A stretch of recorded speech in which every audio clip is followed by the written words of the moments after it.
Tuhan.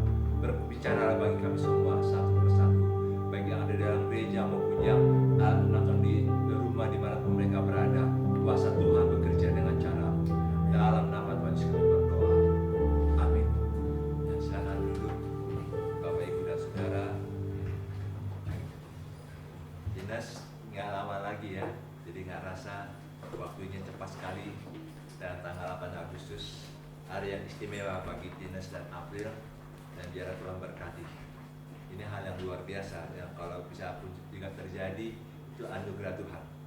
Hari ini Bapak Ibu kita ingin belajar firman Tuhan dengan tema iman yang mengubah kesulitan menjadi kemenangan. Jadi iman yang mengubah kesulitan menjadi kemenangan. Kita ingin belajar dari tokoh sepasang suami istri. Mungkin kalau saya tanya pada Bapak Ibu, apakah pernah dengar nggak namanya Yokebed sama Amram? Yokebed sama Amram. Mungkin pertanyaan pertama gini muncul, ini di Perjanjian Baru atau Perjanjian Lama? Tidak ada di Perjanjian Lama, tidak ada di Perjanjian Baru, tapi itu ada di Perjanjian Lama. Dan itu orang tua Musa. Orang tua Musa. Kita tahu bagaimana Musa itu bisa diselamatkan karena peranan dari orang tua. Peranan daripada orang tua. Dan orang tuanya itu menyelamatkan Musa pada saat yang tidak mudah saat itu.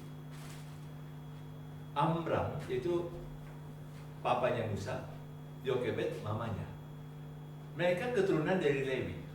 Kalau Yokebed itu anak langsung dari Lewi. Jadi anak kandung Lewi yang lahir di Mesir.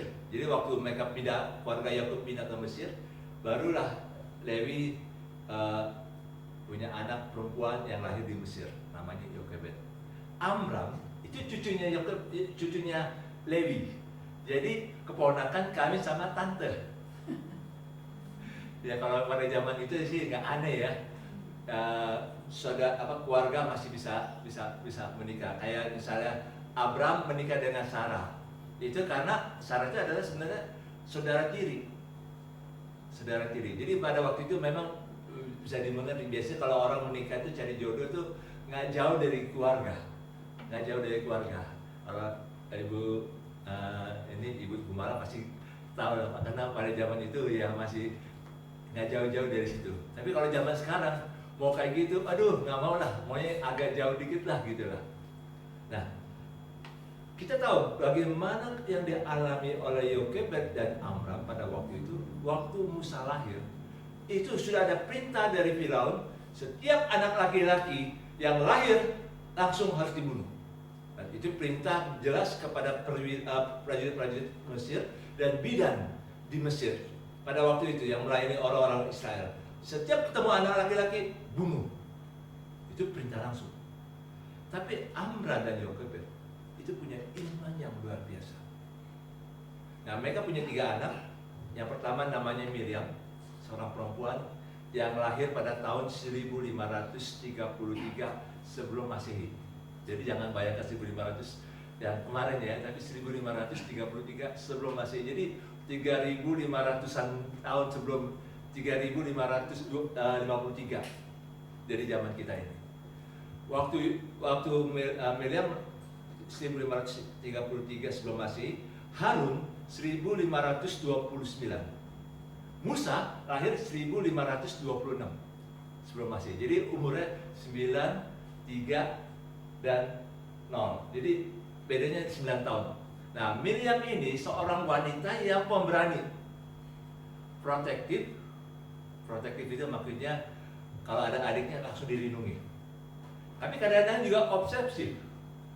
Jadi rasanya ini milik saya, kamu jangan ganggu.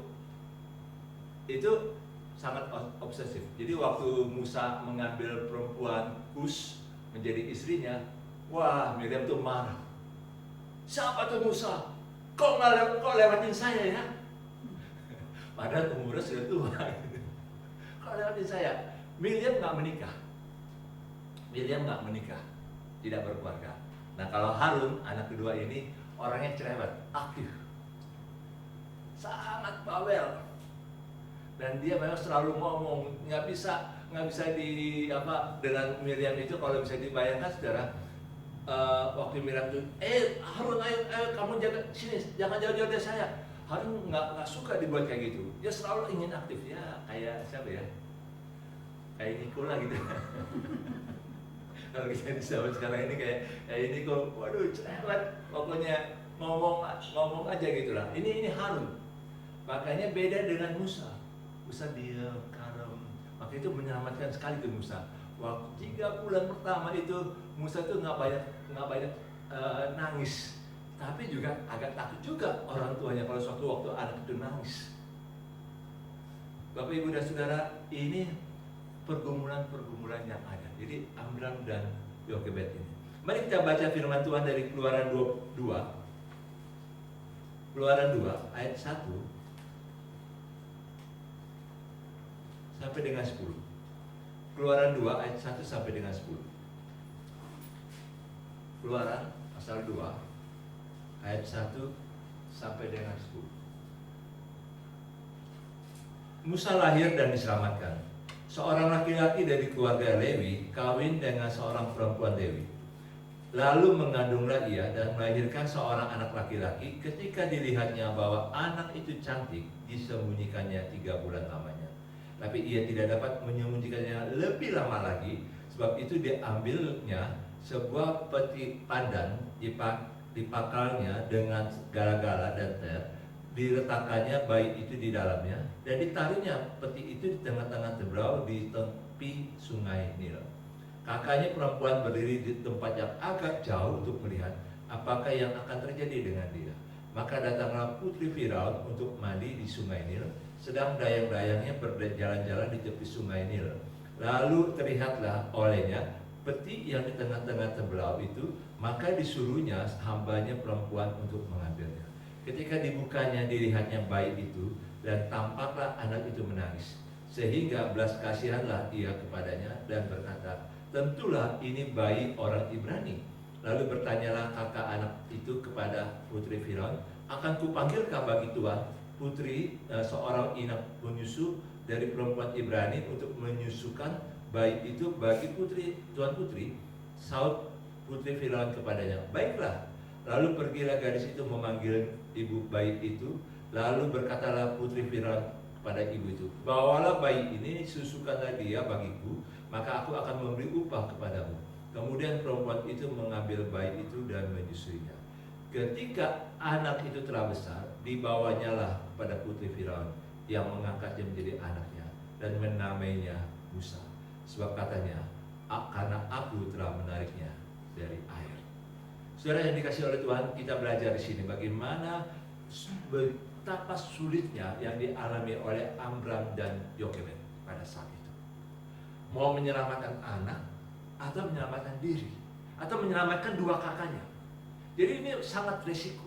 Tapi mereka waktu melihat bahwa Musa begitu lahir dan dia tahu bahwa ini sangat cantik, maka mereka timbul satu iman yang percaya bahwa Tuhan pasti punya rencana. Kita bisa bayangkan pada waktu itu, misalnya kita bisa bayangkan diri saudara. Waktu itu begitu tegang. Kalau saat ini kan zaman sekarang ini kita bisa tahu nih, bayi dalam kandungan ini laki atau perempuan kita bisa tahu karena pakai USG. Tapi zaman dulu nggak pernah tahu. Begitu bidannya menolong kelahiran Musa, dikatakan ini anak laki-laki, muka mama dan papanya tegang. Waduh, gimana? Tapi kesulitan yang mereka alami pada saat itu, waktu mereka melihat anaknya cantik, kita katakan cantik. Itu dalam ayat 2 ya. Itu dikatakan anaknya,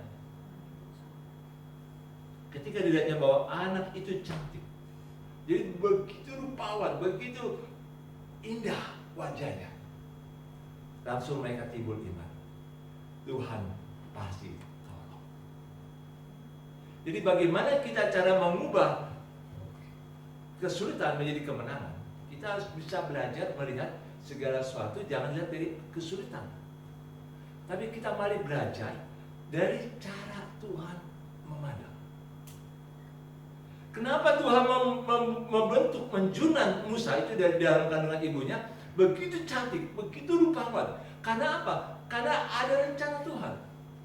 Makanya waktu mereka melihat anak ini cantik, mereka percaya bahwa Tuhan pun juga akan melihat anak ini cantik. Mari kita lihat kisah 7.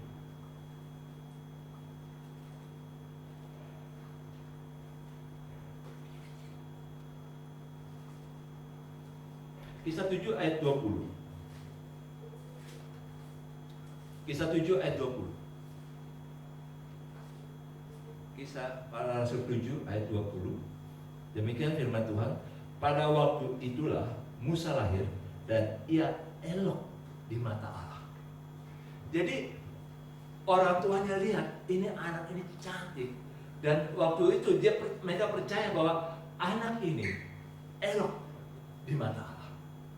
Ini yang harus kita belajar, Bapak Ibu dan Saudara. Jangan kita hanya melihat kesulitan demi kesulitan, masalah demi masalah yang ada. Tapi kita belajar dari pengalaman Yokebed dan Amram ini, bagaimana cara pandang Allah terhadap masalah yang ada, masalah-masalah yang kita alami. Makanya kita belajar, Saudara. Jangan lihat kita kekurangan orang. Jangan kita hanya melihat suatu masalah itu menjadi masalah besar karena kita memandangnya, wah ini besar sekali, ini berat sekali bagi kita. Apalagi pada zaman sekarang ini, Saudara. Memang tiap hari, apalagi dalam 2 minggu ini, beritanya tuh sangat mengkhawatirkan kita. Jakarta selalu tertinggi di Indonesia ini. Dulu beberapa minggu lalu Jawa Timur yang agak tertinggi, lebih tinggi, nomor 1 kalau yang positif. Tapi sekarang Jakarta yang lebih positif, yang lebih tinggi. Tiap hari saya amati itu corona.jakarta.go.id. Bagaimana ya kalau kelurahan Mangga Besar? Bagaimana ya kalau kelurahan Kartini? Bagaimana ya kalau Kelapa Gading gitu loh. Saya perhatikan ini bagaimana ya? Dan saya bersyukur Tuhan ajarkan, jangan lihat masalahnya, jangan lihat kesulitannya. Kita harus percaya bahwa Tuhan yang mengontrol semuanya ini. Kita harus percaya bahwa Tuhan yang mengendalikan segala sesuatu. Apalagi minggu ini kita dapat pemberitahuan ada 5 negara besar yang punya kerjasama yang sangat kuat dengan Indonesia sedang kolaps. Singapura, Korea Selatan, apalagi Jerman, terus Hong Kong, Amerika sedang kolaps. Resesi, jurang resesi. Bagaimana dengan ekonomi Indonesia? Kita selalu bertanya-tanya, bagaimana dengan ekonomi Indonesia ini? Bagaimana Indonesia bisa mengekspor? Bagaimana Indonesia bisa dapat ini? Jangan lihat masalahnya. Mari kita lihat bagaimana cara Tuhan bekerja. Walaupun nggak kelihatan, walaupun nggak bisa kita rasakan, tapi kita percaya bahwa Tuhan sedang bekerja. Hidup kita dalam kontrol Tuhan. Makanya dari hari ke hari, sekalipun kita mengalami kekhawatiran, sekalipun kita mengalami ketakutan, kita harus melihat Tuhan sedang bekerja dan tidak ada rencana Tuhan yang mendatangkan kecelakaan bagi kita. Yeremia 29 ayat 11 itu. Tidak ada rencana Tuhan yang mendatangkan kecelakaan, selalu mendatangkan damai sejahtera dan masa depan yang penuh harapan. Ini yang harus kita punya iman, Saudara. Makanya ini setiap orang saat ini masih bingung. Saya pun juga tiap minggu bingung loh, Saudara. Minggu ini ibadahnya bagaimana ya? Online apa enggak ya? Kadang-kadang juga bertanya-tanya. Tapi enggak, kita harus melangkah. Kenapa? Karena kita harus percaya bahwa Tuhan turut bekerja. Kita harus melihat sesuatu yang harus lihat bagaimana Tuhan menolong kita dari hari ke hari.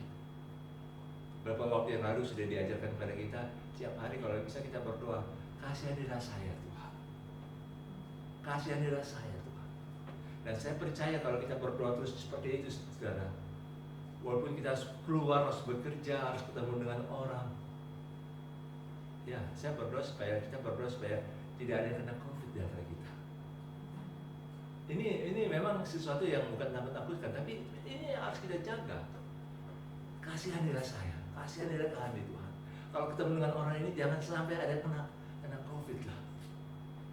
Kemarin Gubernur Kepri yang baru dilantik sama Jokowi, terus pulang ke Pulau Bintan, diberitakan dia kena COVID.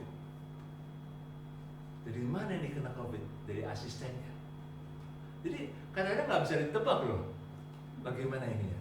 Tapi kalau kita sungguh-sungguh minta belas kasihan Tuhan, pimpinan Tuhan, percayalah Tuhan akan tolong kita. Jadi jangan lihat kesulitan, tapi justru melihat Tuhan tetap berotoritas. Tuhan tetap berkuasa, termasuk dalam soal ekonomi kita, termasuk soal finansial. Tapi kita nggak boros. Jadi kita harus perhatikan di situ. Termasuk apa yang memang akan terjadi, termasuk tanggal 8 Agustus. Di Tuhan, Pemda DKI sudah katakan ini tetap transisi. Jadi 8 Agustus masih bisa ada resepsi, masih ada pemberkatan nikah. Ya puji Tuhan. Termasuk juga nanti tanggal 17 Agustus ya. Ya sambil colek Jenny sama Ajeng. Ya, karena banyak hal yang kita nggak ngerti.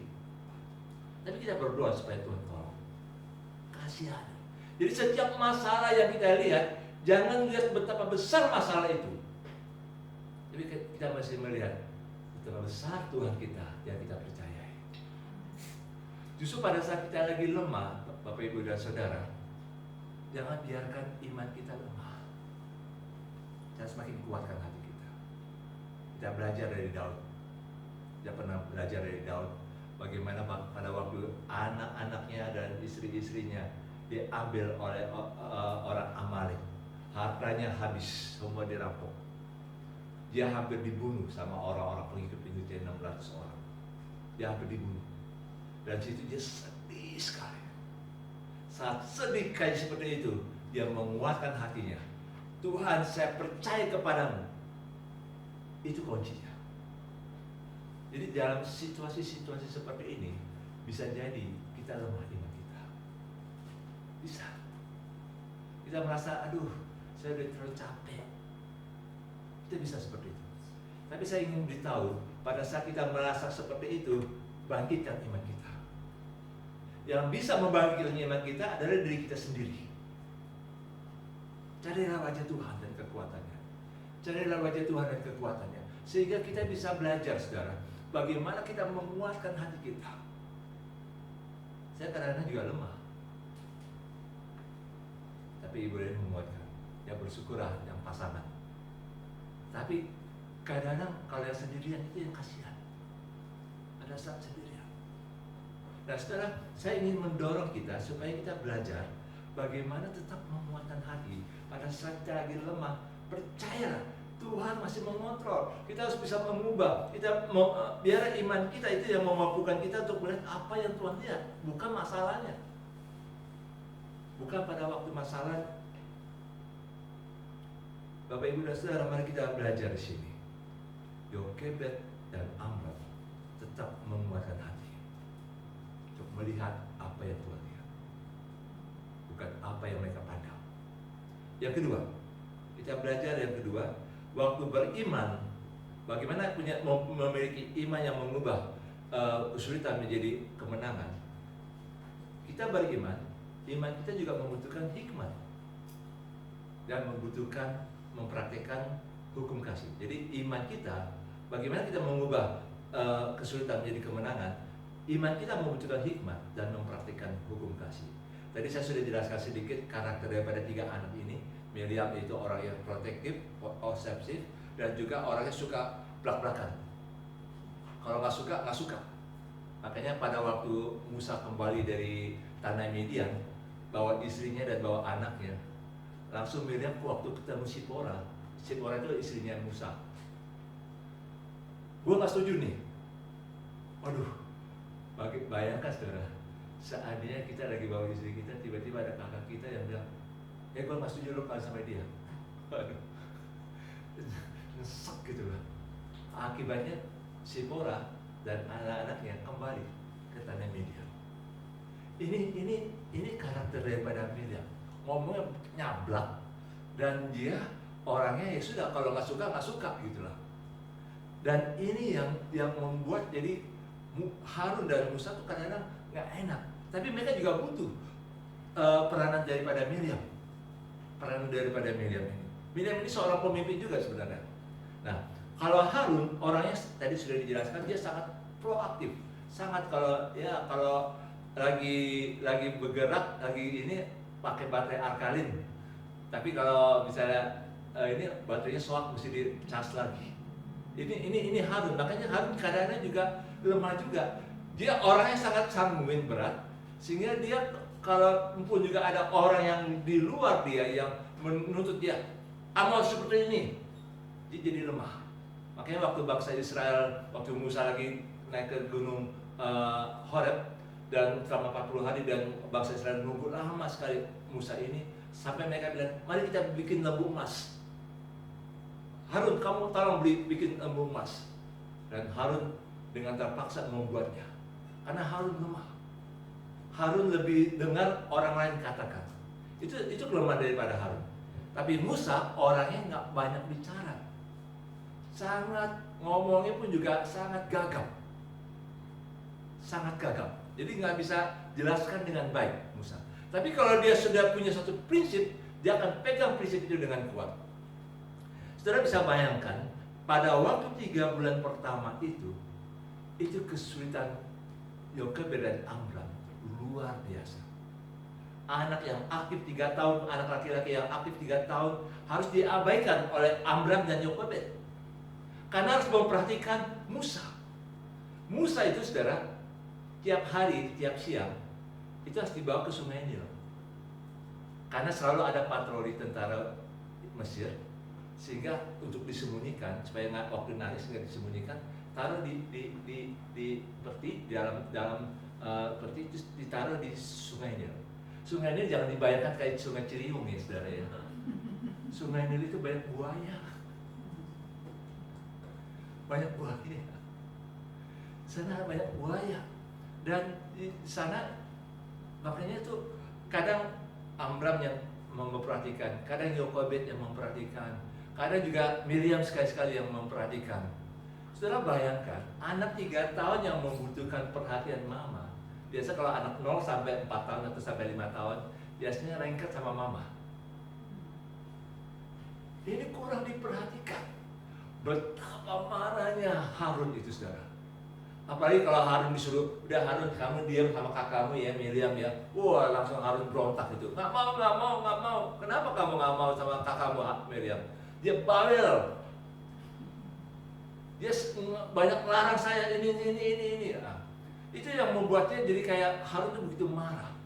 Dan bahkan marah, kenapa ada adik saya nih, Musa, sampai menarik perhatian mama saya dan papa saya kepada saya. Itu sesuatu yang bergejolak yang tidak mudah. Makanya saudara, ini yang dialami oleh Yokebed dan Amram. Tidaklah mudah menyelamatkan Musa atau menyelamatkan kakak-kakaknya. Biasa kalau kita jalan pintas, sudahlah, lebih baik satu dikorbankan supaya 2 boleh diselamatkan. Tapi mereka lihat bahwa ini elok di mata Tuhan dan cantik anaknya dan pasti ada rencana Tuhan. Makanya mereka harus didik baik-baik, butuh kerjasama dengan anak-anaknya. Hukum kasih perlu diperhatikan. Makanya Bapak Ibu, kalau kita lihat ini 3 anak ini waktu besarnya itu mereka luar biasa. Mereka saling bahu membahu, saling menjaga saudara bersaudara. Walaupun mungkin dari segi karakter mereka nggak cocok, tapi mereka saling melindungi satu dari yang lain.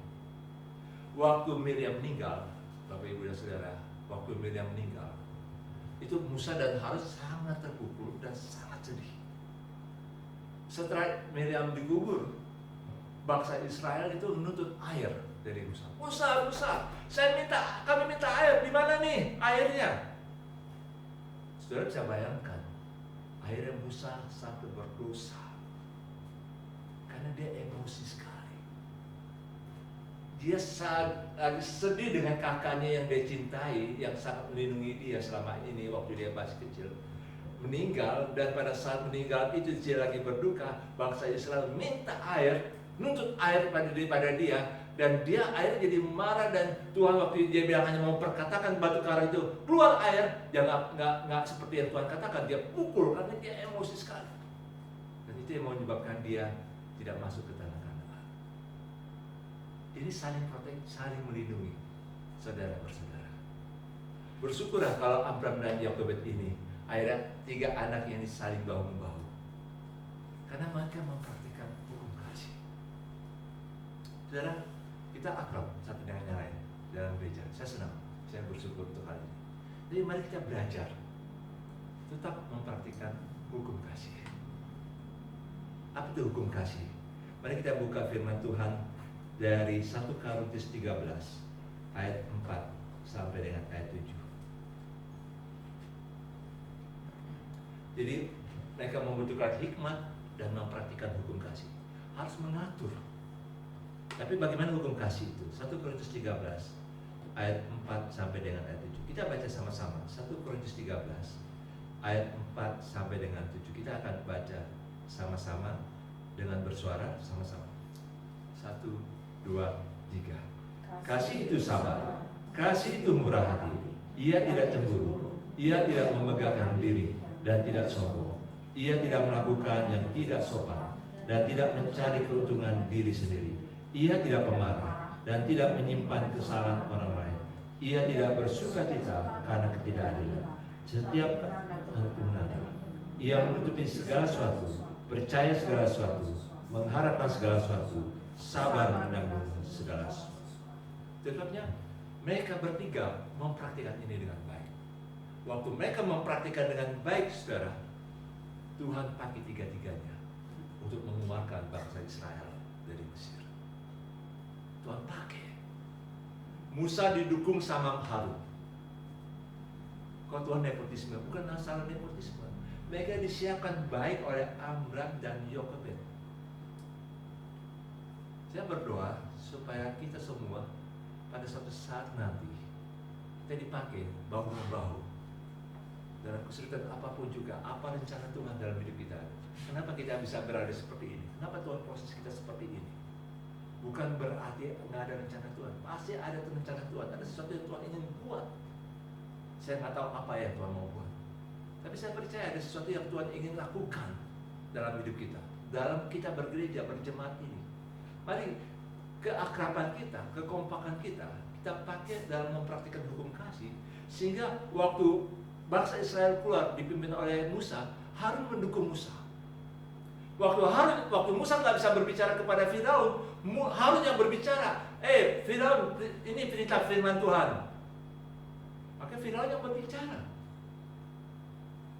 Waktu bangsa Israel itu sudah menyeberangi Laut Merah, itu Miriam melompat-lompat memimpin pasukan wanita-wanita. Ayo kita menyanyi memuji Tuhan bersama-sama. Miriam menari-nari, pakai rebana dan dia menari-nari memuji Tuhan.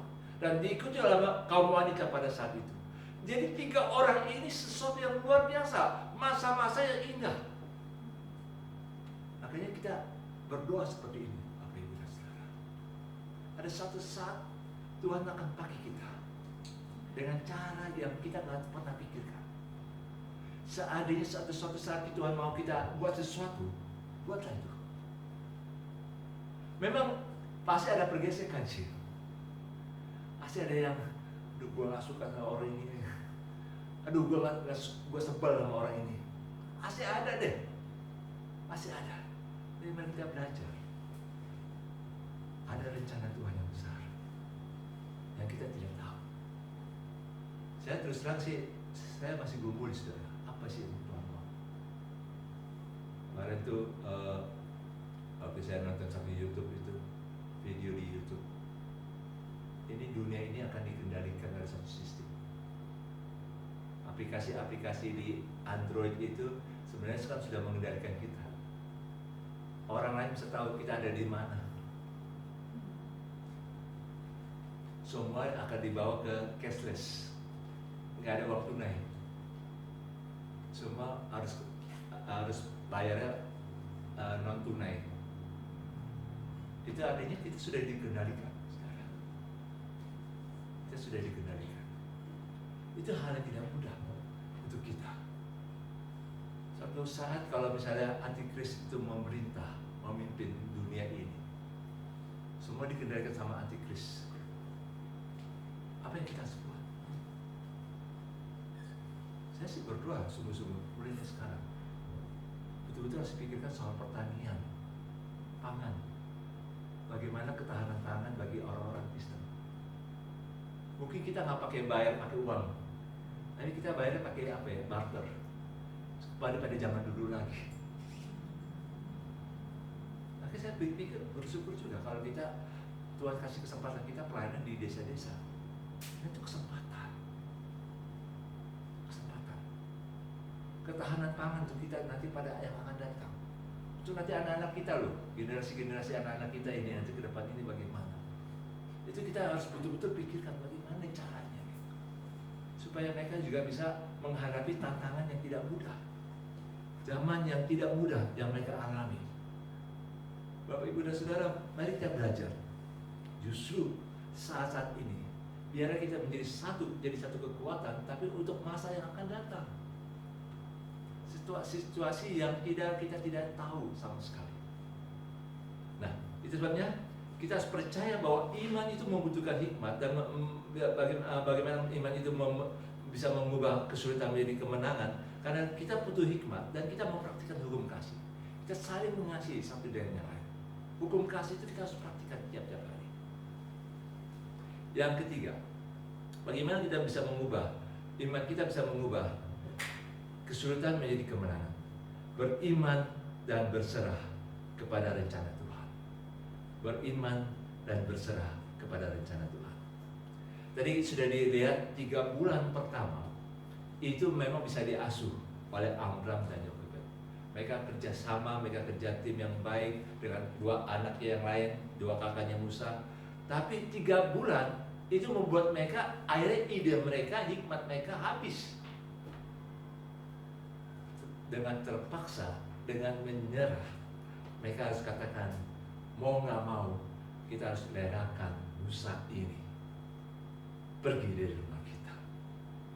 Saudara bisa bayangkan, saudara, keputusasaan yang dialami oleh Amram dan Yokebed. Mereka harus larungkan Musa itu di sungai Nil, dilarungkan, biar itu berjalan sendiri kan. Mau kemana terserah Tuhan. Tapi kita lihat di sini, saudara, keputusasaan itu bisa terjadi. Orang yang beriman bisa mengalami putus asa. Orang yang beriman bisa mengalami putus asa. Jadi orang yang beriman bukan jaminan bahwa kita akan tetap kuat. Enggak. Orang yang beriman bisa saja putus asa, saudara. Dari hari ke hari kita mencoba inilah, mencoba ini lagi. Bisa putus asa. Ini saya senang ini. Gary, Alvin, Evan, tiap hari tiap minggu memikirkan bagaimana ini streamingnya ini. Tapi satu saat bisa putus asa juga. Bagaimana lagi? Itu bisa. Orang-orang yang kerja di kantor, dalam pekerjaan, bos-bos mungkin itu juga mikir, kalau pakai gini bisa, terus minggu depan berubah lagi. Makanya bisnis plan saat ini itu bisa berubah setiap minggu. Bapak, Ibu, dan Saudara, orang yang beriman bisa putus asa. Tapi pada waktu kita putus asa, percayalah, rencana Tuhan tidak pernah gagal. Itu yang kita tanam dalam diri kita. Mereka percaya bahwa rencana Tuhan dalam diri Musa tidak akan gagal, karena dia elok di mata Tuhan, maka pasti ada rencana Tuhan. Mereka nggak tahu nih rencana Tuhan apa dalam diri anak ini. Tapi pada waktu mereka lagi putus asa, waktu mereka bilang, sudah kita hanyutkan Musa ini di sungai Nil, kita nggak tahu apa yang akan terjadi bagi anak ini. Yang penting kita percaya bahwa ada rencana Tuhan yang pasti terjadi. Saudara, ini yang kita bisa alami dalam rumah juga. Mungkin kita bisa putus asa dalam pelayanan, dalam pekerjaan, dalam bisnis. Kita bisa putus asa dalam waktu anak-anak sekolah. Saat ini yang sekolah lebih berat online daripada ini. pendidikan ini sekarang udah putus asa, sampai harus minta maaf, kehilangan ide. Bahkan sudah ada dorongan Menteri Pendidikan itu harus mengundurkan diri saja. Itu putus asa sekarang. Makanya banyak orang yang saat-saat kayak gini nih, WHO udah bilang nih, tolong nih, sekarang ini kesehatan jiwa ini sangat terganggu nih dengan pandemik dan resesi seperti ini, sangat terganggu. Banyak orang yang putus asa. Tapi saya ingin tahu, rencana Tuhan tidak pernah gagal dalam diri kita. Jadi kita tanamkan dalam diri kita. Saat kita putus asa, rencana Tuhan tidak pernah gagal. Tuhan pasti punya rencana. Pada waktu kita lagi putus asa, kita katakan, Tuhan, saya berserah kepadamu, Tuhan. Saya tidak mengerti cara Tuhan bagaimana, tapi saya tahu bahwa rencana Tuhan tidak pernah gagal dan saya berserah kepadamu. Dan ini yang dialami oleh Amram dan Yokebed. Makanya mereka mengalirkan saja. Tapi nggak berhenti di situ, saudara. Nggak berhenti di situ. Waktu Yokebed, waduh senang sekali waktu Putri Firaun katakan, ini susukanlah dia bagiku. Wah, bagi Yokebed itu satu kesukaan yang luar biasa, jawaban doa. Bagaimana Tuhan menolong dia. Tapi pada waktu disusui selama 3 tahun, 3 sampai 4 tahun disapi oleh Yokebed. Waktu usia 4 tahun, Musa itu harus diserahkan kepada Putri Firaun. Saudara bisa bayangkan bagaimana seorang ibu kandung menyerahkan anaknya yang dia sapi, yang dia susui selama bertahun-tahun, tiba-tiba harus diserahkan kepada orang lain. Itu betapa teriris hatinya. Tapi itu yang dia tahu bahwa ini yang terbaik. Kalau tetap diasuh oleh orang tuanya, oleh Amram dan Yokebed, pasti ada sesuatu yang missing link, yang missing link dan yang gagal dalam rencana Tuhan. Sesuatu yang Tuhan belum yang nggak terjadi dalam diri Musa. Maka diserahkanlah kepada Putri Firaun. Itu sesuatu yang tidak mudah bagi Yokebed. Makanya dia berserah saja pada Tuhan. Apapun yang terjadi dalam Musa ini, rencana Tuhan tidak pernah gagal. Ini yang kadang-kadang kita juga harus bisa berani lepaskan hak kita, saudara. Kadang-kadang pada waktu kita harus lepaskan hak kita itu, emosi itu terganggu sekali loh. Waktu lepaskan hak itu, sangat terganggu. Aduh, nggak bisa deh, ini nggak bisa deh. Saya nggak rela. Itu emosi yang terganggu. Tapi seandainya harus terpaksa mengalami seperti ini, berserah kepada Tuhan. Bukan berhenti di situ saja, saudara. Saudara bisa bayangkan pengalaman Amram dan Yokebed. Pada waktu Musa umur 40 tahun, wah mereka senang, dari jauh mereka lihat, itu anak saya, gagah sekali dia pintar sekali ini di Mesir. Dia terkenal kepintarannya. Musa sangat terkenal kepintarannya pada waktu itu, pada zamannya, pada usia 40 tahun. Tapi Musa akhirnya harus waktu dia waktu ada orang Mesir menindas orang Israel, dia bunuh orang Mesir itu dan dia akhirnya terpaksa harus melarikan diri ke Midian. Di situ masalah yang berikutnya terjadi dari Amram dan Yokebed. Amram itu masih hidup. Yokebed belum tahu apakah masih hidup apa tidak. Tapi Amram itu meninggal pada waktu usia 137 tahun. Jadi waktu itu dia masih umur 87 tahun. Amram sangat terpukul sekali. Kenapa Musa harus lari? Kenapa Musa harus hilang? Di mana rencana Tuhan?